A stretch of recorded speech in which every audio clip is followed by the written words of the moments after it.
likes and counting on social media. Right now on Denver 7 News at 8 o'clock on Local 3, a crowd of hundreds is gathered around Buckingham Palace this morning in London, where the new King, Charles III, arrived just moments ago and actually did something extraordinary when his vehicle pulled up. Wow. He walked the last few blocks to the palace, shaking hands with all of those in attendance, some welcoming him as the new reigning monarch, and others passing along flowers and messages of condolences for the passing of his mother, Queen Elizabeth II, who died yesterday at 96 years old. So we are following all the developments in the royal succession from overnight, and we'll have them for you just ahead.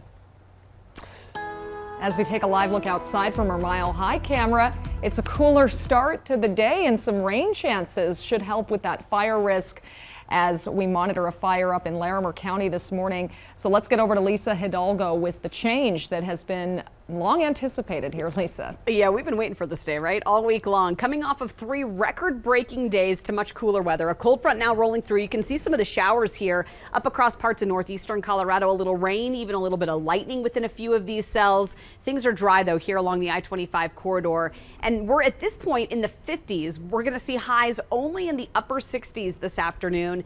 50s to low 60s for the foothills, Evergreen 62, Denver 69, which is going to be 30 degrees cooler than what we saw yesterday.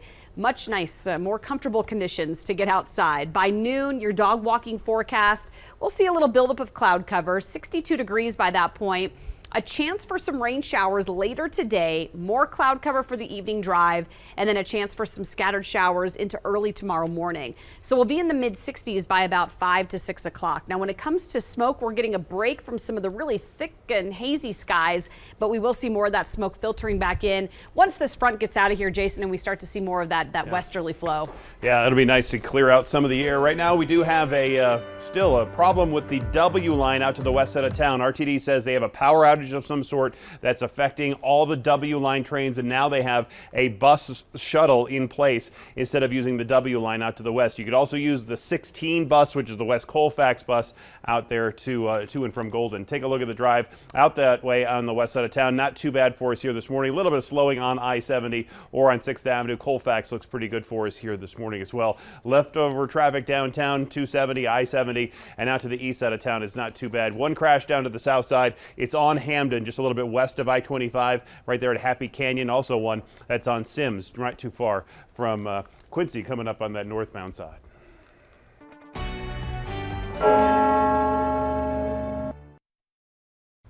And this morning, the bells are ringing at Westminster Abbey as tributes are pouring in from all over the world after Queen Elizabeth II, Britain's longest reigning monarch ever, died Thursday at her home in Scotland at 96 years old. Yeah, this is a live look at Buckingham Palace again. As we mentioned, mourners gathering there. The United Kingdom is now in an official period of mourning. Front pages of the major British newspapers have all issued special editions today dedicated to the life of the Queen. Her death brings an end to one of the longest leadership tenures in world history. And to give you some context, until Thursday, at least 9 out of every 10 living humans have ever known a British monarch other than her. Yeah, we've only known a queen, never a king. So with that in mind, we want to help you understand what's next, what comes next as her son makes that ascension to the throne. Her funeral will be 10 days after her death at Westminster Abbey. That's where she married Prince Philip back in 1947. It's also where her coronation ceremony took place in 1953, which was actually a year after her father had passed away. The Queen will be laid to rest in a private burial in St. George's Chapel on the grounds of Windsor Castle. That's where she spent much of her childhood and her final years as well. Yeah. She will be buried next to her husband. Took the throne at 25 years old, and now with the death of the Queen, her eldest son will be known as King Charles III. He is 73 years old. This is the first time in more than 70 years, though, we have a change on the throne. Absolutely. Most of us not alive during her coronation in 1953. The new king will make a statement to the world at 11 a.m. our time. His address is part of a protocol the royal family had planned for years. He released a statement as monarch paying tribute to his mother, saying, "We mourn profoundly the passing of a cherished sovereign and a much beloved mother. And we know that her loss will be deeply felt throughout the country, the realms, and the Commonwealth, and by countless people around the world." Yeah. So today, the Ascension Council, led by government figures, is expected to meet at St. James Palace in London to formally proclaim Charles the new sovereign.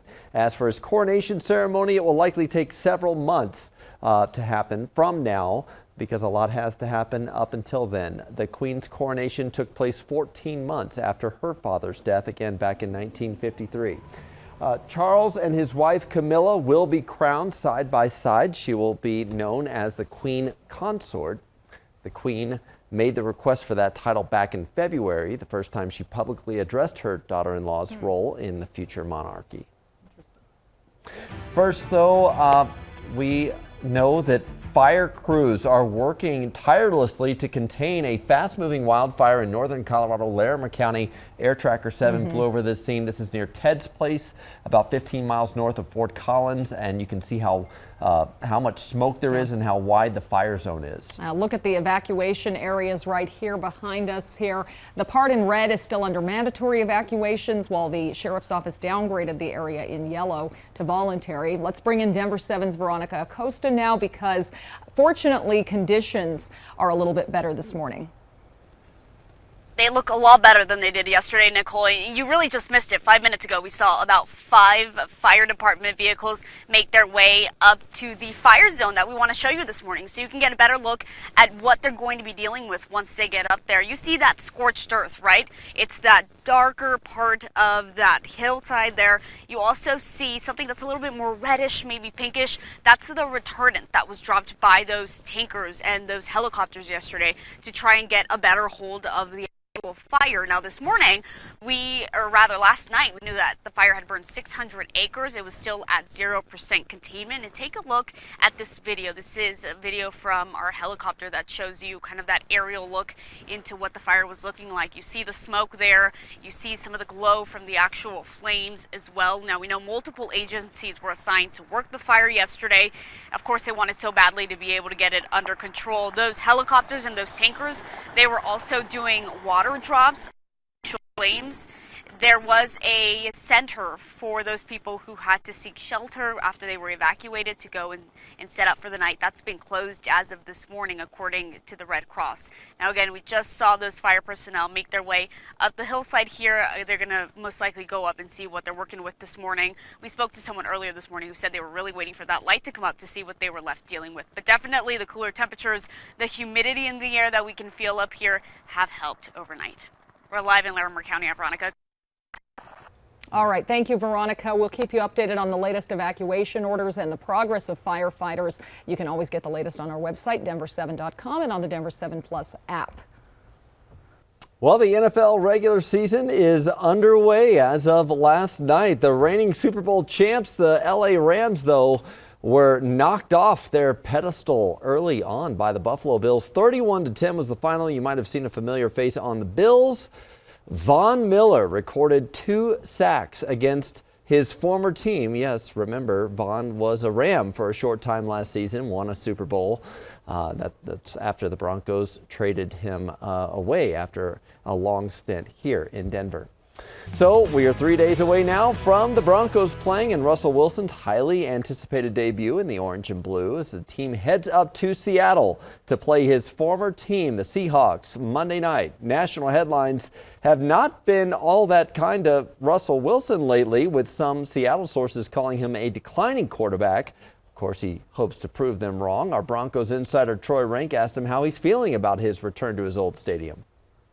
My experience in Seattle was one of a kind. 10 years. I couldn't imagine those years not being in my life, and how special they were, and how many games we won, and how many amazing thrillers, and just Super Bowl we won and everything else. So I'm going to think about all those memories and everything else and the joy of that and the gratitude of that. And then also we got a football game to play, so I'm excited to just get out there and play again.